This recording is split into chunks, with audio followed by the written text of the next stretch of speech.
Hai semuanya, balik lagi sama aku Nesa yang hari ini bakal jelasin pembagian zaman prasejarah berdasarkan arkeologinya bareng sama Aku Gwen. Hari ini kita akan membahas sesuatu yang sangat menarik. Jadi kalau kalian suka jejak-jejak kuno dan artefak, siap-siap ya. Stay tune guys.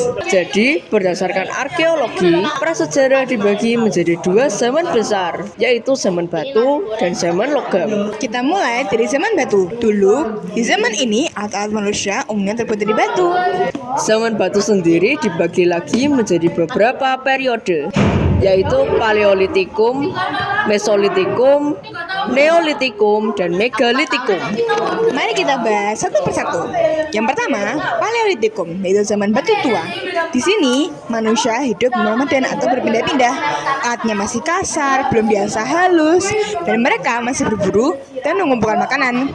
Beberapa fosil manusia purba pada era ini misalnya satu Homo erectus, Meganthropus, dan lain-lain. Lalu kita ke Mesolitikum, yaitu zaman batu tengah.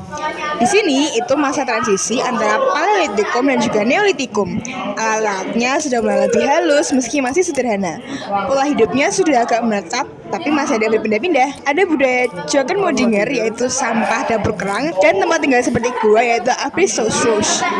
Yang ketiga ada Neolitikum, yaitu zaman batu baru.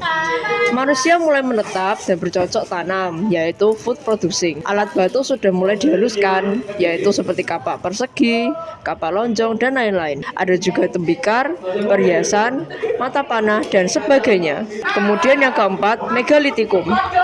Dalam periode ini, manusia mulai membangun struktur batu besar, seperti menhir, punden berunda, sarkofagus, arca batu. Ada juga upacara kepercayaan dan pemakaman tertentu. Langsung saja kita lanjut ke zaman logam. Setelah adanya zaman batu, muncullah zaman logam. Di sini, manusia sudah mulai menggunakan logam untuk membuat sebuah alat. Betul, dan zaman logam ini kadang disebut zaman perendagian karena kemampuan manusia dalam membuat dan mengolah logam semakin maju. Beberapa logam yang dikenal adalah tembaga, perunggu, bahkan besi pada masa berikutnya.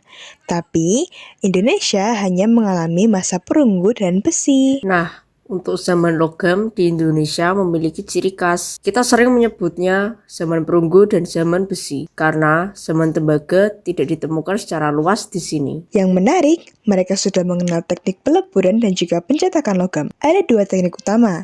Yang pertama, yaitu teknik cetak tuang atau bivalve, yaitu menggunakan cetakan batu yang bisa dipakai berulang kali seperti membuat cetakan kue. Ini menghasilkan benda-benda yang seragam. Lalu yang kedua ada teknik cetak lilin atau asir berdu, yaitu membuat model dari lilin, lalu ditutup tanah liat, lalu dibakar. Lilin ini meleleh meninggalkan rongga untuk diisi cairan logam, dan cetakan ini hanya bisa dipakai sekali saja. Dan untuk peninggalannya pun sangat maju dan tidak kalah menarik. Kita tidak hanya menemukan alat kerja, tapi juga benda-benda upacara dan seni. Contohnya seperti kara, yaitu genderang perunggu besar yang sering digunakan untuk upacara. Kapak corong atau kapak perunggu, kapak dengan lubang di bagian belakang untuk pegangan, menunjukkan teknik pembuatan yang canggih. Kemudian arca perunggu dan bejana perunggu, menunjukkan keahlian artistik yang tinggi. Moko, sejenis nekara kecil yang ditemukan di Alor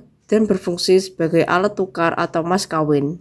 Perkembangan ini menunjukkan bahwa pola hidup manusia di zaman logam sudah sangat terstruktur. Mereka punya kelompok-kelompok keahlian yang disebut perendagian, di mana setiap orang memiliki peran spesifik seperti pandai besi atau pandai perunggu. Ini mencerminkan masyarakat yang jauh lebih kompleks dan terorganisir dibanding masa-masa sebelumnya. Selanjutnya, kita akan membahas sistem kepercayaan dan kehidupan sosial. Selain teknologi, manusia zaman prasejarah juga mempunyai sistem kepercayaan. Di beberapa sumber, disebut bahwa mereka percaya akan kehidupan setelah mati dan kekuatan roh, terutama pada masa Megalitikum. Ya, dan pembangunan struktur batu seperti menhir dan juga punden bisa jadi bagian dari ritual keagamaan atau kepercayaan leluhur. Selain itu, pola hidup sosial manusia sering berubah seiring zaman, dari nomaden di Paleolitikum menjadi menetap di Neolitikum, lalu lebih kompleks di zaman logam. Semoga dengan video ini dapat membantu tugas-tugas kalian kalian dan membuat materi sejarah lebih menarik. See you next time dan terus semangat belajar prasejarah.